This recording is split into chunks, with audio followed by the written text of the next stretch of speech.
अस्सलाम वालेकुम। आपकी किताब इंतखाब नसर उर्दू से सबक है। पहला सबक सुबह की आज़ादी पर तकरीर पंडित जवाहरलाल नेहरू की। हमारा मुल्क आज़ाद हुआ, सियासी तौर पर एक बोझ जो बैरूनी हुकूमत का था वो हटा। लेकिन आज़ादी भी अजीब अजीब जिम्मेदारियां लाती है और बोझ डालती है। जब उन जिम्मेदारियों का सामना हमें करना है और एक आज़ाद हैसियत से हमें बढ़ना है और अपने बड़े बड़े सवालों को हल करना है। सवाल बहुत बड़े हैं, सवाल सारे आवाम की बहबूद के हैं। हमें गरीबी दूर करना है, बीमारी दूर करना है, जहालत को दूर करना है। और आप जानते हैं कितनी मुसीबतें हैं जिनको हमें दूर करना है। आज़ादी महज एक सियासी चीज़ नहीं, आज़ादी तभी सही मानों में आज़ादी हो सकती है जब उससे जनता को कोई फ़ायदा हो। आजकल हमारे सामने बहुत से माशी और इक़्तिसादी सवाल जमा हो रहे हैं जो हमारी ग़ुलामी के ज़माने के हैं। बहुत कुछ पिछली लड़ाई की वजह से, पिछली बड़ी लड़ाई जो दुनिया में हुई, उसके बाद जो हालात दुनिया में हुए हैं, उनकी वजह से ये सवाल जमा है। खाने की कमी है, कपड़े की कमी है और ज़रूरी चीज़ों की कमी है। और ऊपर से चीज़ों के दाम बढ़ते जा रहे हैं जिनसे आवाम की मुसीबतें बढ़ रही हैं।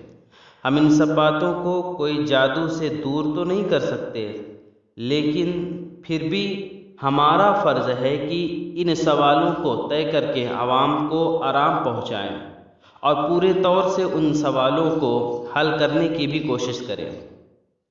लेकिन इससे पहले एक और सवाल है और वो ये है कि हमारे सारे मुल्क में अमन हो, शांति हो, आपस के झगड़े बिल्कुल बंद हो। क्योंकि जब तक लड़ाई झगड़े होते हैं तब तक कोई काम माकूल तरीके से नहीं हो सकता। और आपसे मेरी पहली दरख्वास्त ये है कि आज जो हमारी नई गवर्नमेंट बनी है, इसने भी आज से पहले दरख्वास्त हिंदुस्तान की है। आप कल शायद सुबह के अखबारों में पढ़ें और ये कि आपस की जो नाइत्तेफाकी और झगड़े होते हैं ये फ़ौरन बंद किए जाएं। क्योंकि आखिर अगर नाइत्तेफाकी है तो वो भी इन झगड़ों और मारपीट से किस तरह होगी। आपने देख लिया कि एक जगह झगड़ा होता है, दूसरी जगह उसका बदला लिया जाता है, उसका कोई ख़ात्मा नहीं। और ये बातें आज़ाद लोगों को कुछ ज़ेब नहीं देती, ये ग़ुलामी की बातें हैं। गौर करने की बात। अब नीचे लिखा हुआ है, हिंदुस्तान के वज़ीर आज़म और अज़ीम कौमी रहनुमा पंडित जवाहरलाल नेहरू सन 1889 से 1964 तक कि ये उर्दू तकरीर जिसका इक़्तिबास हमने ऊपर पेश किया अंग्रेज़ी या किसी और ज़बान के तर्जुमे नहीं है। हम सब जानते हैं कि नेहरू जी की मादरी ज़बान उर्दू थी। हम ये भी जानते हैं कि नेहरू जी को अंग्रेज़ी तकरीर और तहरीर पर गैर मामूली कुदरत हासिल थी। नेहरू जी की कोई उर्दू तहरीर हम तक नहीं पहुँची, लेकिन 15 अगस्त के मौके पर 1947 से लेकर 1963 तक जो बातें अपनी तकरीरों में आवाम के सामने उन्होंने रखी, उन्हें हुकूमत हिंद ने शाये कर दिया।